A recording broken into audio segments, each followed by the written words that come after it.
बनवणार आहे मस्त बासा फिश फ्राय। त्यासाठी मी इथं मच्छी घेतलेली आहे, छान धुवून घेतलेली आहे। त्यामध्ये आपली झणझणीत कोल्हापुरी चटणी, हळद, फिश फ्राय मसाला, मीठ, एक छान चव येण्यासाठी आंबट आणि तिखट, थोडंसं लिंबू पिळलेलं आहे, आलं लसूण कोथिंबीरची ही पेस्ट, मस्त सगळा मसाला सगळ्या पीसना छान असं वर खाली लावून घ्यायचं आहे। समप्रमाणामध्ये बघू शकताय तुम्ही मसाला लावलेला आहे। आता कोटिंगचं साहित्य तयार करून घेऊया। त्यासाठी बारीक रवा घेतलेला आहे, तांदळाचं पीठ, त्याच्यामध्ये पण हळद, चटणी, मीठ टाकून कोटिंगचं साहित्य तयार करून घेतलेलं आहे। आता एक एक पीसना मस्त कोटिंग करायचं आहे, वरून खालून रव्या तांदळात असं छान दाबायचं जेणेकरून आपला रवा सुटणार नाही तेलात टाकल्यावर।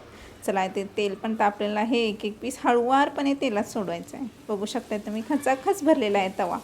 एक साईडला मस्त कुरकुरीत भाजून घ्यायचं आहे, पलटी करून दुसऱ्या साईडला पण मस्त कुरकुरीत भाजू द्यायचं आहे। बघा वास मस्त येत आहे, एकदम लाल कलरवरती भाजून घ्यायचं आहे। चला फिश फ्राय तयार, या खायला आणि चॅनलला सबस्क्राईब करा।